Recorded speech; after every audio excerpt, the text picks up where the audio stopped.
Hi అండి.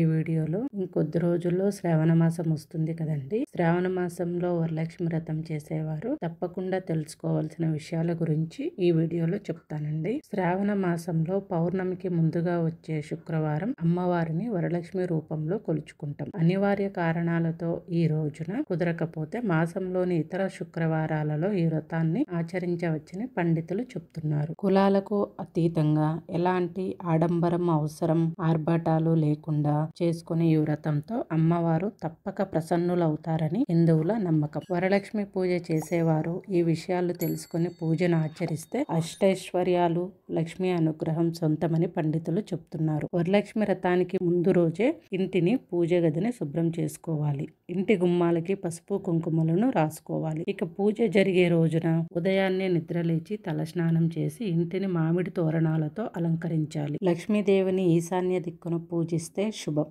కాబట్టి ఇంటి ఈశాన్య భాగంలో ముగ్గులు వేసి పూజకి స్థలాన్ని సిద్ధం చేయాలి. ఆ ముగ్గుల మీద పసుపు ముగ్గు బొట్లు పెట్టిన పీటను ఉంచాలి. దానిపై కొత్త తెల్లటి వస్త్రాన్ని పరిచి బియ్యం పోసి కలశాన్ని ప్రతిష్ఠించాలి. కలశపు చెంబుకు పసుపు కుంకుమ అద్ది దానిపై కొబ్బరికాయను ఉంచాలి. పసుపు ముద్దతో అమ్మవారి మొహాన్ని తీర్చిదిద్దే ప్రయత్నం చేస్తే మరింత మంచిది. కొబ్బరికాయతో పాటుగా కలశంపై మామిడి ఆకులను ఉంచడము శుభసూచకమే. అమ్మవారిని అష్టోత్తర శతనామావళితో పూజించిన తర్వాత తోర గ్రంథి పూజ చేస్తారు. ఇందుకోసం 3 లేదా 5 తోరాలను సిద్ధం చేసుకోవాలి. ఈ తోరాల కోసం దారాలకు పసుపు రాస్తూ తోర పూజలోని ఒక్కో మంత్రం చదువుతూ ఒక్కో ముడి చొప్పున 9 ముడులు వేయాలి. వాటి మధ్యలో కుంకుమ బొట్లు పెడుతూ అలా కుంకుమ బొట్టు పెట్టిన చోట పూలను ముడివేయాలి. ఇక పూజ సమయంలో అమ్మవారికి ఇష్టమైన ద్రవ్యాలు ఆవు నెయ్యి అంటే చాలా ఇష్టమట. అందుకని పూజలో ఆవు నేతితో చేసిన దీపం వెలిగిస్తే మంచిది.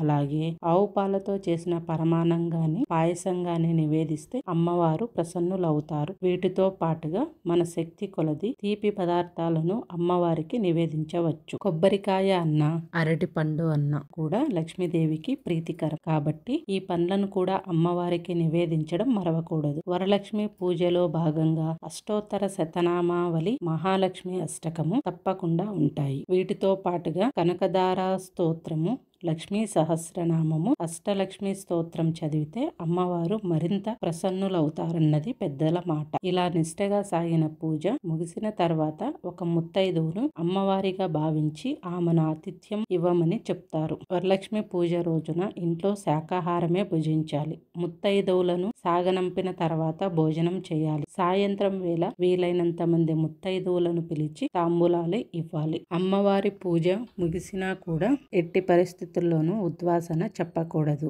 అలా చెప్తే ఇంటి నుంచి లక్ష్మీదేవిని పంపినట్టే అవుతుంది. కలశానికి ఇరువైపున ఏనుగు ప్రతిమలను ఉంచాలి. ఈ రోజు ఏనుగు ప్రతిమలు లేని పక్షంలో ఏనుగు రూపంలోని పసుపు ముద్దలు కాని పసుపు కొమ్ములను కాని అమ్మవారికి అభిముఖంగా నిలపాలి. వరలక్ష్మి వ్రతం రోజు ఉపవాసం గాని జాగరణ కాని ఉండాలన్న ఖచ్చితమైన నియమం లేదు. కానీ పూజ ముగిసేదాకా ఎలాంటి ఆహారము తీసుకోకూడదు. అమ్మవారికి పెట్టే నైవేద్యాలు శనగలు ఎందుకు అంత ప్రత్యేకం? శనగపప్పు బెల్లంతో చేసిన పదార్థం పూర్ణాలు బొబ్బట్లు పాయసం చక్ర పొంగలి ఇలా ఏదైనా తీపి అనగా మధుర పదార్థాలు అమ్మవారికి ఇష్టం. ఎందుకంటే జీవితం మధురంగా మార్చేది ఐశ్వర్యం. అలాంటి ఐశ్వర్యం ఇవ్వాలి అంటే శనగపప్పు బెల్లంతో చేసినవి పంచడం వల్ల వాళ్లకు ఉన్న దరిద్రం పోయి ఐశ్వర్యం కలుగుతుందని పండితులు చెప్తున్నారు. వరలక్ష్మి వ్రతంలో శనగలు ఎందుకు వాయనంగా ఇస్తారు అంటే శనగలు గురుగ్రహానికి ప్రాతినిధ్యం.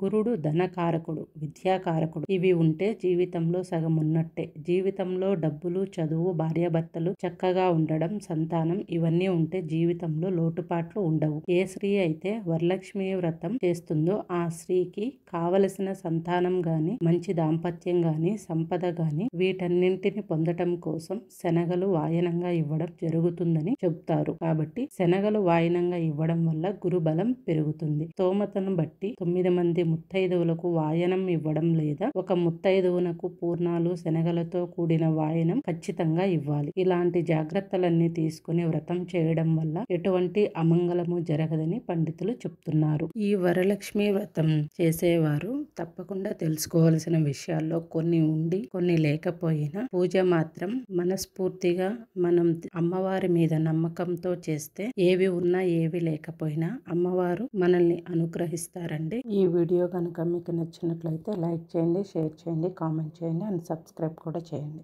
Thank you. ఈ విషయాలన్నీ కూడా నేను కూడా కొంతమంది పెద్దలని అడిగి తెలుసుకున్నవే అండి. నాకు తెలిసిన విషయాలు నేను మీకు షేర్ చేశాను. ఇందులో ఏవైనా తప్పులుంటే మన్నించండి. Thank you.